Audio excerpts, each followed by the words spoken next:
Hello, my name is Robert Gervais. I'm giving you a little tour of one-to-one with iPads at Enosberg Falls School District. Enosberg has had one-to-one in a couple of varieties for a little bit, and the variety I'm talking about today is the iPads, and try to give you an overall view of our iPad. So here we have a picture of the Enosberg Falls High School teacher staff. It's about 85% of our staff here. The allure of the iPad shows pretty strongly through this staff that we made an announcement the day before. It was the day that Steve Jobs passed away, and just asked the staff to wear the black shirts and signature jeans that Jobs usually wears, and show up in the library for a picture. And this was on a Friday afternoon. Most of our staff showed up, ready to go and willing to participate. So it's been pretty exciting. And this quote at the top, Alan Kay is a strong thinker in the mobile community since the 70s, and he was asked by Steve Jobs what he thought of the iPhone back in 2007, and Kay's response was that if you make the iPhone a 5x8 screen, you'll rule the world. And a couple of years later, we've got the iPad, and away we go with the iPad frenzy. And I think that's one of the allures that we've had with students here at Enosberg. So again, my name is Robert Gervais. I'm the Director of Technology at Enosberg Schools, and my email here is on the screen, rjarvis@enosbergk12.net. And also the website that you see at the bottom with a tiny URL, I'm just going to jump to that website for just a second to show you. A lot of what I'm talking about can be seen on this site. My blog is on that site. A lot of the resources at the bottom are some PDFs that I'll show screenshots of.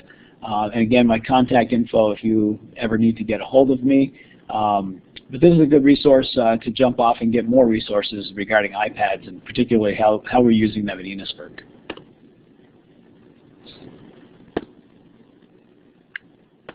So a quick background.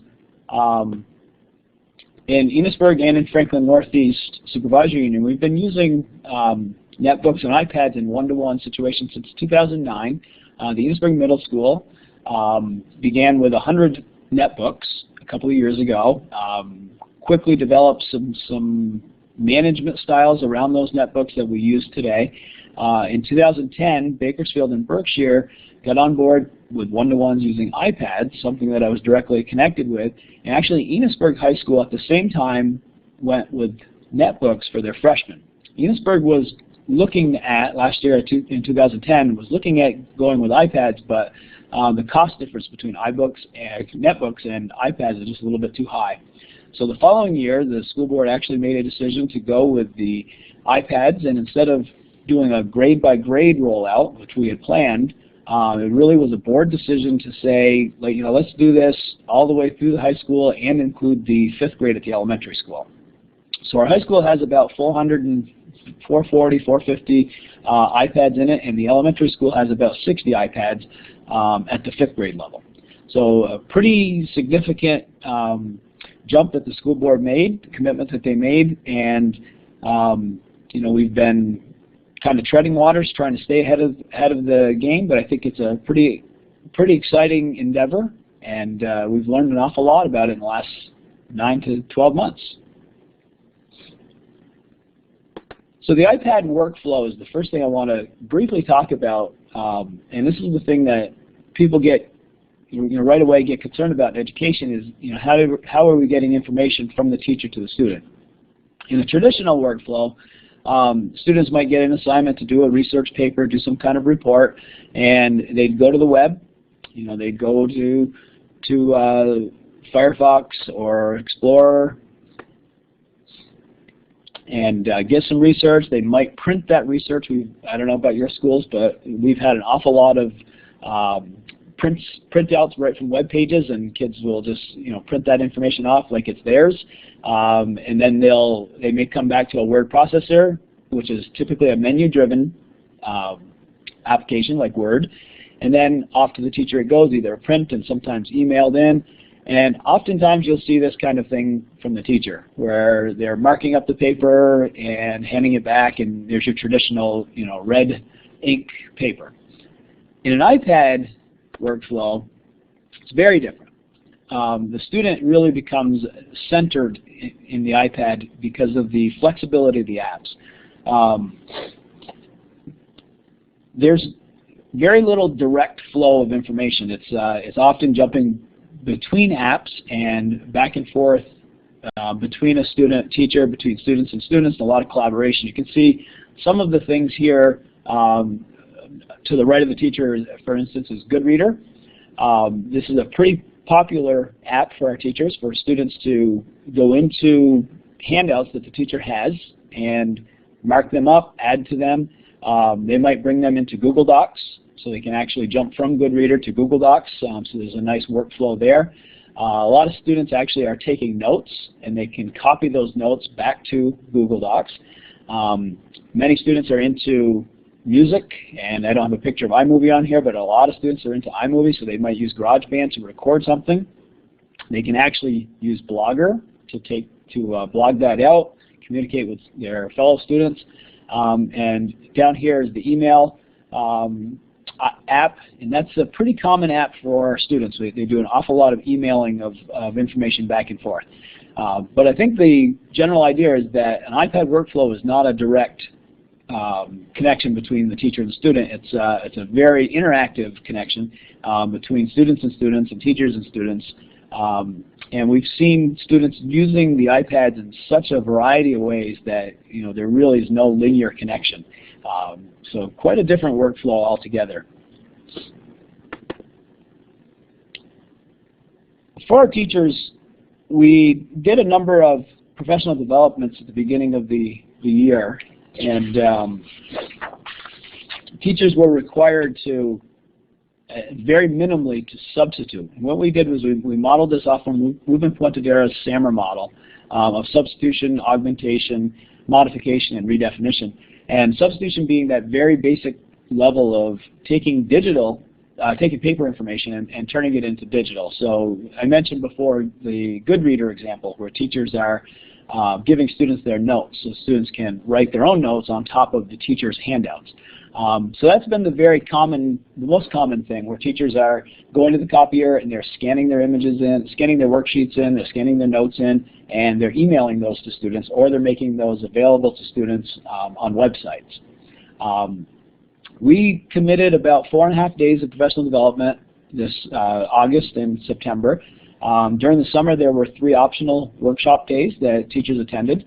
There were 3 volunteer days, and those were days where teachers did not get in-service credit. They simply showed up and participated in basically roundtable discussions about how the iPads would be used, and we had a very good turnout at every one of those volunteer days. And then we've had some after-school workshops, staff meetings, and even our teacher in-service in October was a totally teacher-driven iPad in-service. So we've had a pretty extensive staff development, much of it based around Ruben Fuentedera's SAMR model. So I could get a lot deeper into the pedagogy, but I think for today we'll talk more about the management of iPads. In our typical classroom, I mentioned Goodreader. That's one of the key apps that we're using, and iBooks is awfully popular, and obviously mail to send things back and forth. Other things that you can see on here: Google Docs, photo booth, doing photos, slideshows. Students are really into the pictures. Dragon dictation in GarageBand is used quite a bit.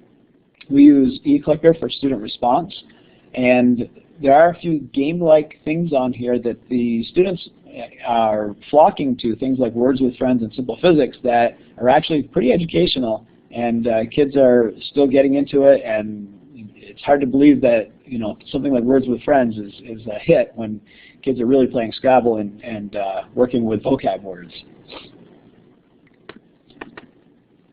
Some of the less typical things that we've been doing, including Skype in the classroom, where we've actually had kids Skyping each other from classroom to classroom, school to school, and actually Skyping in experts from other areas.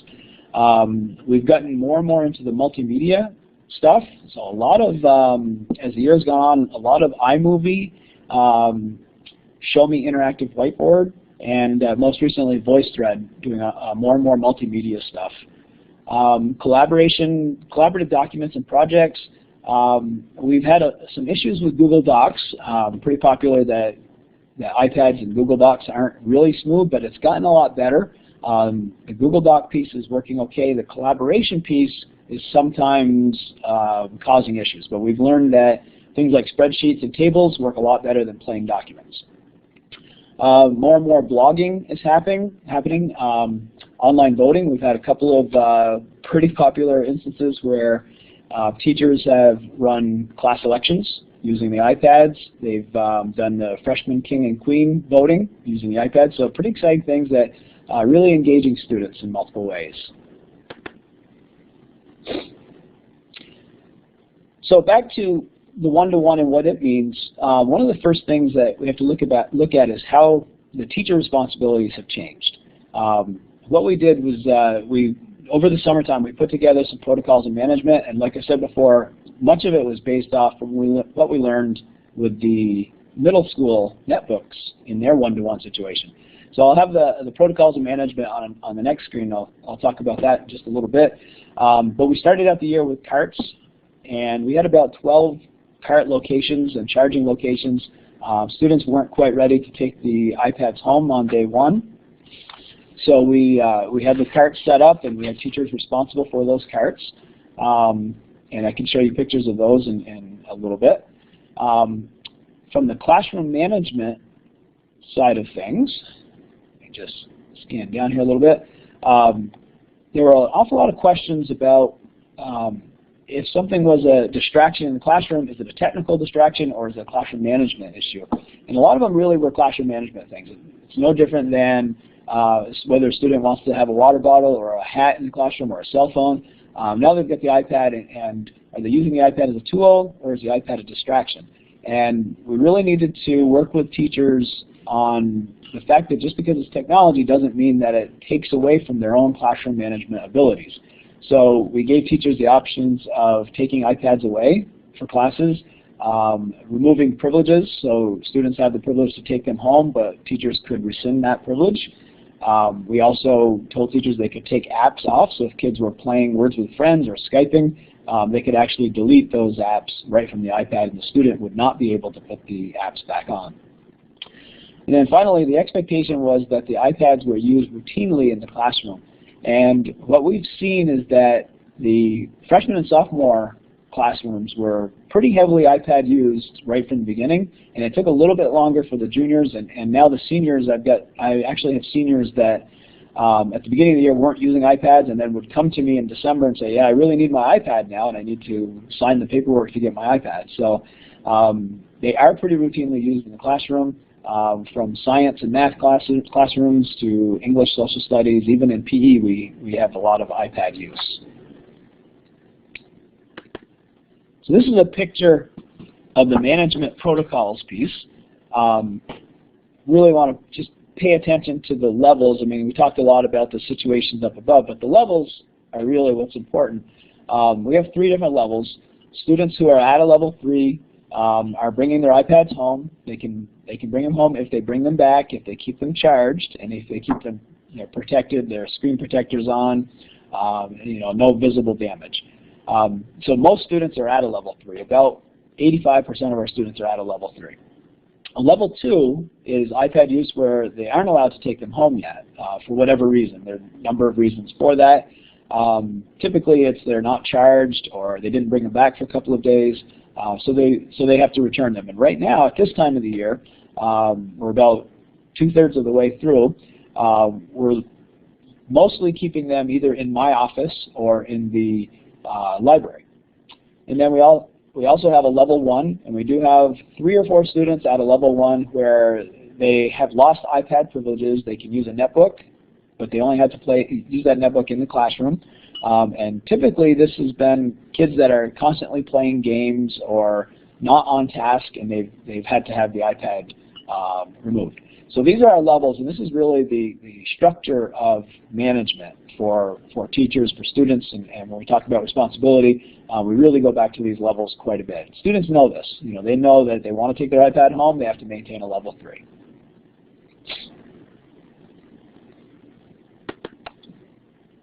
So students at the beginning of the year, signed an acceptable use form. Actually, they didn't sign an acceptable use form. They signed an iPad responsibility agreement. Our acceptable use form is something they used to sign, and now they do an They can only do an opt-out of that. So they're automatically under acceptable use when they sign the iPad responsibility agreement, which I do have a copy of this. That was after a training with myself and our computer teacher, so we trained every single student through their English classes. And then we had a parent meeting, and before the iPads went home, we made it mandatory that parents come to one of 2 consent nights, and they had to sign a form, learn about the iPads, and I followed up with parents who didn't show up with parent meetings and phone calls. And believe it or not, we are just about at 100% where I've either talked to or seen every parent at least once to get their sign-off on the iPads.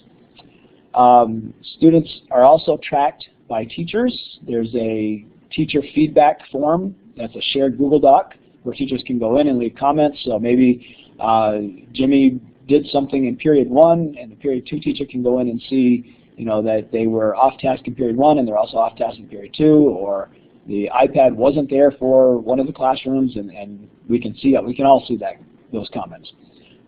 Interesting to note that we had to add paraeducators to this as well, because paraeducators had an awful lot of feedback that teachers weren't always able to see or put in.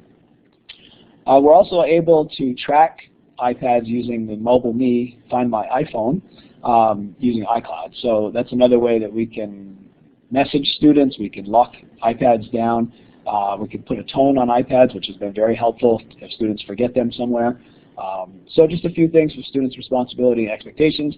The biggest being that it's a daily responsibility that they bring the iPad with them wherever they go. They keep track of it. If it goes home, it comes back charged the next day. And pictures of those forms here. This is the parent signature form. It's important to see that there's a not allowed checkbox, and we did have 3 or 4 parents out of we've got, like I said, around 400 students, 3 or 4 parents who did say they didn't want their student bringing the iPad home. So the parents signed a form, and the students signed this acceptable agreement. And the biggest piece of this is right here, this replacement cost.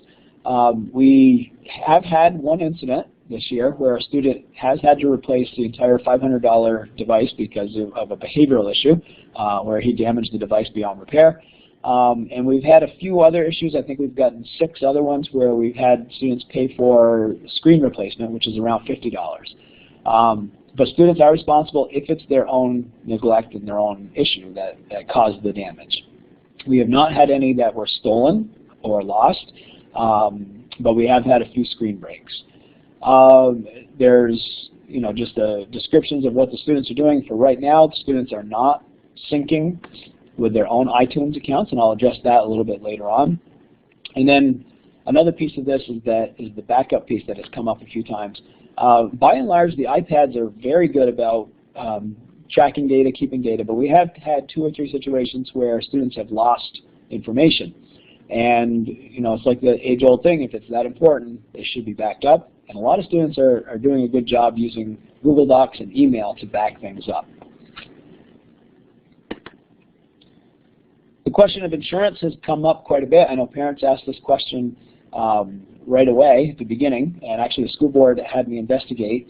The first thing is that it's our business office's policy not to purchase insurance. So there's no added insurance that the school has purchased. I've spoken to a few parents who have, and insurance companies locally, who have added their own insurance to the devices, and just want to get those here. Some sample homeowner ranges are the homeowner policy. If you do a schedule to your policy, is between $25 and $50 a year, depending on your company, and the deductible is between $50 and $100. We've also investigated a couple of companies that specifically do iPad insurance. One of those is Safeware, and that's about $50 a year. And another one is the Worth Group, which is around $39 or $40 a year. So there are some insurance policies out there, and some people have taken advantage of it. At this time, we haven't had anybody who's needed to use an insurance policy if they've got one. And finally, we do have a contingency fund of about 10% iPads, and we've been very, very lucky right now that our damage rate is under 1%, so we haven't had to go very far into this 10% range at all. Okay, device and technical management, this is where I'd like to focus a little more attention. The first thing that, if you're doing any kind of one-to-one, is to talk about your network. And we've been very lucky with the iPads. Compared to the netbooks, the iPads have not bogged our network down like we expected. But we did do a lot of work at the beginning. One of the reasons why the iPads are a little bit better with the web is that a lot of the apps use local content and they query the web when they need to, instead of loading web pages interactively. So you might have an app like MyGov that searches the entire House of Congress, congressional branches, and brings back information, and then that's stored locally on the device instead of refreshing a new page on the web every time you search for a different senator. So that local content versus web content is one really good thing. We also spent some time looking at our network and setting up VLANs between our switches. So we've got 6 hubs, 6 closets throughout our building, and we have managed switches in those closets, and we set up VLANs between them.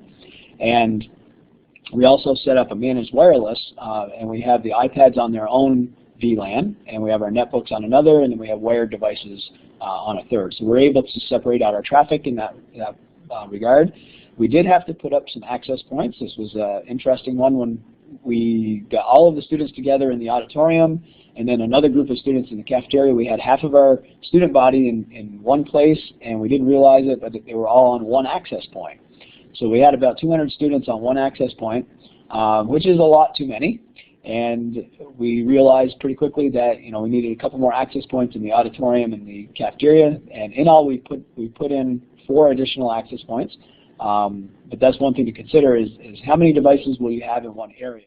From the network management standpoint, making sure you have the access points is a big thing. We had a few times where we had English classrooms next to each other and all of them using the same app at the same time, and that did cause a problem, specifically with the student response app, the eClicker app. We do have one 16 meg connection. We have about 500 users on our 16 meg internet connection, and we are looking to upgrade that for next year, but it is actually handling things pretty well. YouTube has been a big issue where we've been able to throttle that down to a lower speed, but kids are able to access YouTube. And otherwise, it hasn't been too bad a year, but definitely, having that wireless management is a big deal, big consideration when you're looking at a one-to-one. So carts. When you buy iPad carts, you can get the carts that do the charging and syncing all at one time, either 20 or 30 at a time, but those are well over $2,000, so they're very, very expensive.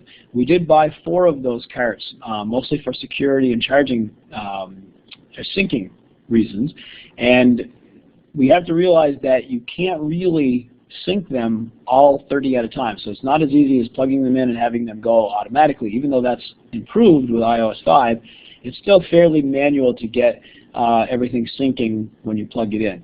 They do charge very nicely. They are very secured. But we did, and I'll show you some pictures in just a second, we did come up with some creative ways to store our iPads. One thing that we'd really like to do is move to a homeroom model or an advisory model, and that would really alleviate a lot of the problems that we had with plugging iPads in and making sure the right charger went with the right kid and things like that. If we had an advisory or a homeroom model, even a 10 or 15 minute session built into the daily schedule, that would help. At the 5th grade level, we do have the homeroom model. Obviously, in 5th grade, we have 2 5th grade classrooms, and their iPads also have a home in the homeroom, so they know exactly where they are, and they get plugged in, and the kids really take care of them. At the high school, the carts needed a lot of work, and we actually had to have student volunteers do some help with organizing the carts. So let's take a look at a few of those cart setups. This is the Apple cart. It holds 30 iPads at one time, so you can see there's one iPad on the top row here. The carts are very nice that when you plug a cart in, on the back side of the the cart, you can see if it's charged, if it's charging, or if it's plugged in at all. And you do have one cord coming up here that you can plug into your computer at the top, and you can have all of your iPads show up at one time. And again, syncing them and doing things on them isn't quite as automatic as plugging in one cord, but it is pretty handy having them organized in this way. But again, that's like a $2,500 or $2,400 cart, so it's pretty expensive. So this is an example of an old portfolio cabinet that we use. We've got the iPads in here, and we put a power strip on the side to plug them all in. It was one setup, and we had several of these throughout the building, and we actually had one classroom where we ran out of cart solutions, so we used the boxes that the iPads came in. So we had some chargers set up on the side, and we labeled the boxes with the kids' names. By far, this was the toughest scenario, but for the first few weeks, kids didn't take the iPads home, and they were putting them in here. It did work. It did suffice for a little while.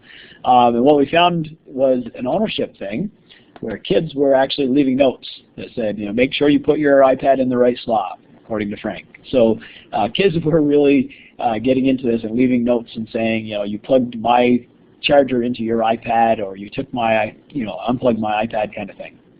So you can see that students were invested, even though the carts weren't the best solution with using the boxes to set them up. So the next thing on the technical side of things is the licensing, and there's been an awful lot of talk about the volume licensing purchasing, and I'll try to clarify some of it. And once you go through it, it really isn't as daunting as it seems. Apple did change their policy at the beginning of 2011. We started in Berkshire and Bakersfield without this policy, so if you buy a $1.99 app and you own 50 iPads, you can put that $1.99 app on 50 iPads. Now the volume license says if you have 50 iPads, you have to buy that app 50 times. And the way you do it is through the voucher system, or the licensing system. So you create this management account, and you buy quantities of vouchers for $100, $500, $1,000, or $10,000. So we purchased these vouchers ahead of time, and we created the account. The manager account then creates this facilitator account. The facilitator account is really the person or the account that does the app purchasing. So we say, okay, facilitator, you now have $1,000, and you want to buy Goodreader. Goodreader costs $4.99, and you want to buy 50 copies of Goodreader for 50 iPads. Then the facilitator would go in and make that purchase and get these redemption codes. The codes are downloaded in a spreadsheet, and you then would distribute those codes as vouchers. So if you bought 50 licenses of Goodreader and you have 50 iPads, you really would only use one of those 50 codes, and the rest of the codes are basically your codes that you keep for proof of purchase. You really don't do anything with them. Or you could say, I want to give one of these codes to a teacher, I want to give one of these codes to an individual, so you have the ability to give out codes one at a time. So right now we have a couple of setups. We have a generic high school teacher, a generic high school student, and an elementary school student, and then individual teachers. We do have some individual teachers that we gave codes to.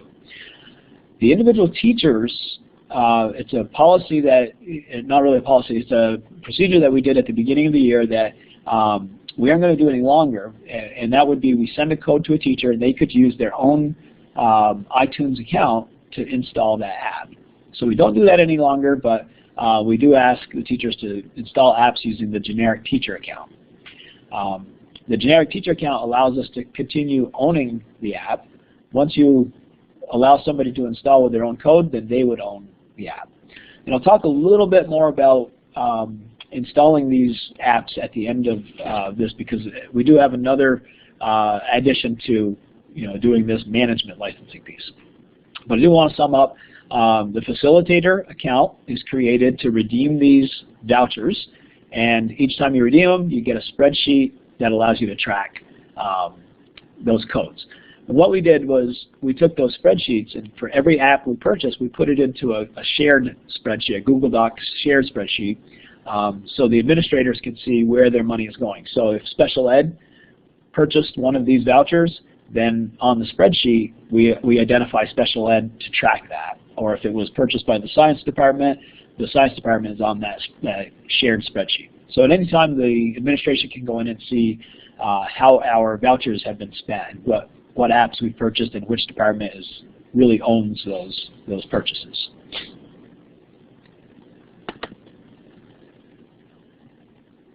So the management of the iPad is pretty frustrating because it's a very personal device, and we need to manage that personal device. We need to have some kind of management over it.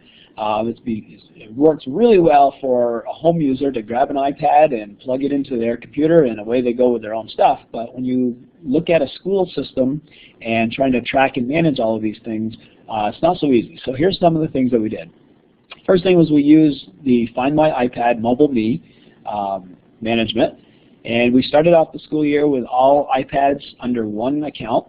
And then when iOS 5 came out, we had to change that to a limit of 100 iPads under each account. So what we did was a grade level. So 9th grade, 10th grade, 11th grade, 12th grade all have individual Mobile Me accounts. So when I log into Mobile Me as a 9th grade administrator, I can see all of the 9th grade iPads and where they are.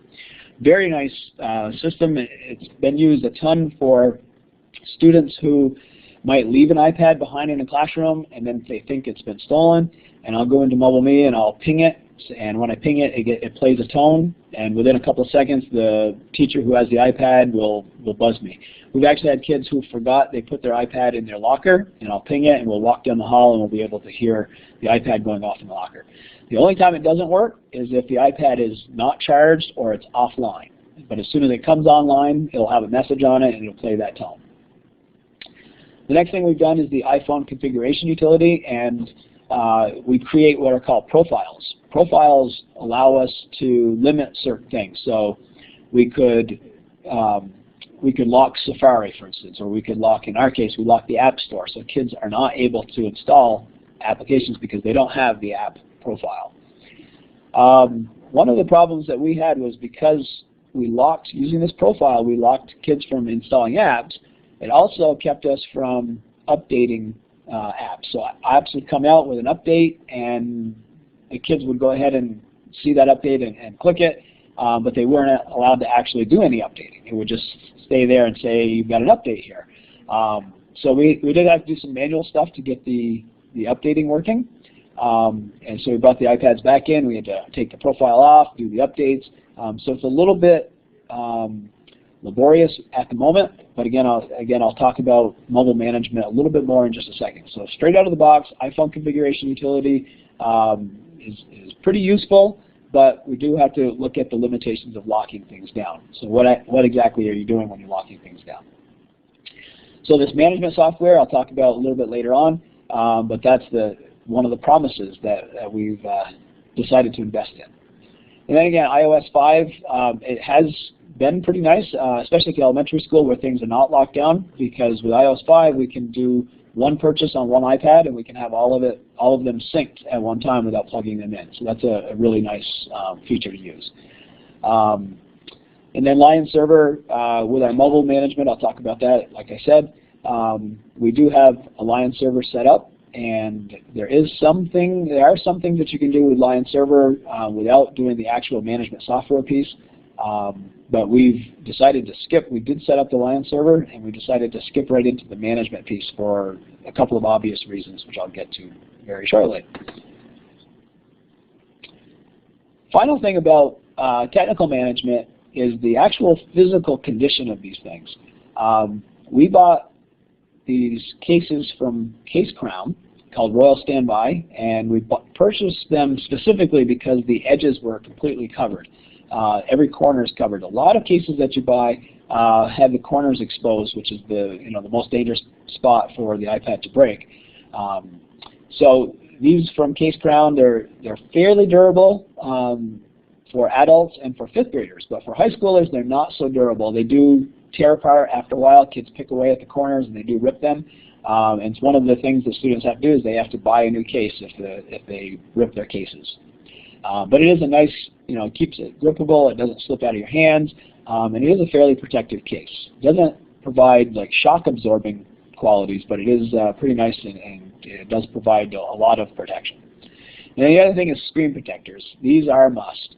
The first couple of weeks we didn't have screen protectors, and we did find a lot of tiny little scratches. They weren't, nothing serious, but you could see that fingernails were causing little scratches around the buttons.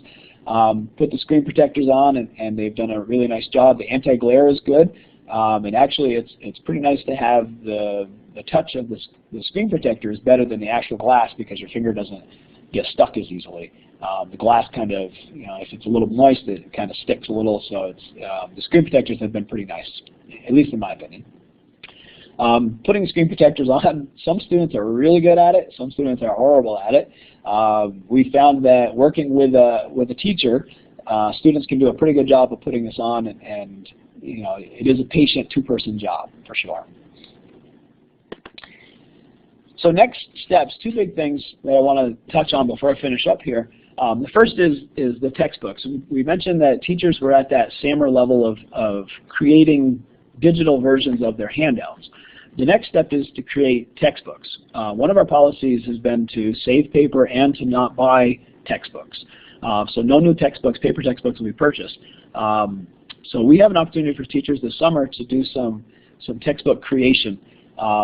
Probably, there are a few options that we can do, but we'll probably use the iWorks, using Pages on the Mac, and creating iBooks. So teachers are pretty excited, and they've actually asked to do this. So that's one big step in creating an iBook or a textbook that has the teacher's own curriculum in it, and the teacher's voice, and the teacher's video, and maybe screenshots of kids. Very powerful stuff when you're creating a textbook. The second thing is this thing called absolute management. We looked at several different mobile management softwares, and we decided to pick Absolute because the cost was right, and it had one feature that a couple of the other competitors didn't have, and that was the ability to text message all of the devices at one time. So I could quickly put out a text to all students, or I could put out a text to just the senior students. So any announcement, and the kids have those iPads with them all the time, so that instant text message is a big piece. The other things that mobile device management will do include allowing us to open up the App Store if kids have earned the privilege. So kids could, we could say, okay, these devices, this device has App Store privileges, so those kids can install using their own iTunes account. They can install apps that they want to install. We can do inventory, so if there are certain apps that we don't want installed, if kids install, I'll use Angry Birds because that's always the one that we use as an example. If kids install Angry Birds and it's not allowed, we can quickly find that and take away privileges from that student to install apps and delete that app. We can actually turn off their wireless. We can track where that iPad has been. We can reset passcodes. So right now, if kids forget their passcode lock, then we have to re-image the iPad. And with the Absolute Manage, we could actually clear that passcode off, so we can recover those passcode locks. This is a management solution that we've thought a lot about, and we've tried to work without and trying to do it our own way. But we realized that the management piece has gotten to the point where specific apps are available for specific groups. So let's say the band teacher wants a specific app for 50 kids. It's a lot of individual work for us to take those 50 iPads and put those devices on it, put those apps on it. So it's, in this case, using Absolute, we can manage that and say, okay, here's the group of band kids, and we're going to push out that app to these kids. So it gives us a lot of advantages, and I think it's worth, and if you're looking at a deployment of over 20 or 30 iPads, it's certainly worth looking at a solution like Absolute. Another one that we were very close to purchasing was the Casper suite from Jamf software. So again, management, installing of apps, definitely take a look at some of the mobile device managers. And there are dozens, literally, of these out there that work much the same. Okay, finally, I have a screenshot here of some resources, and I talked earlier about my own website at Enosberg, but I really want to point out two in particular that I really like. The iear.org website is a very good site for looking at apps that are already educationally reviewed. So a very nice site to use. And then really these other ones are great. iPad Insight is great. I've used Learning in Hand quite a bit too, because they give you good screenshots and they give you reviews of those apps as well. But it's worth, and these resources change as fast as the apps themselves, so it's worth taking a look at some of these resources out there and jumping from these resources to other ones, because again, these devices change, the apps change, and just a great resource that provides a lot of flexibility. So just to summarize, I did want to say that people ask a lot of times why we ended up going with iPads at Enosberg, and I think more than anything, when you put aside the differences in costs and the differences in the environment that you're working in, whether it's a PC or a Mac or an iOS device, I think the biggest thing is that it's an engaging and it's immediate feedback kind of device. And it's very intuitive. Very low level of instruction. When I train kids, I really am not training them, I'm just giving them opportunities to start exploring. And finally, it's a flexible device that can be used in a lot of ways in a lot of areas. So pretty excited to have those at Enosberg. Certainly invite any questions. My email again is rjarvis@enosbergk12.net. If you want to take a visit to Enosberg or check out, if there are any questions from this recording that you want to check out, please get in contact with me.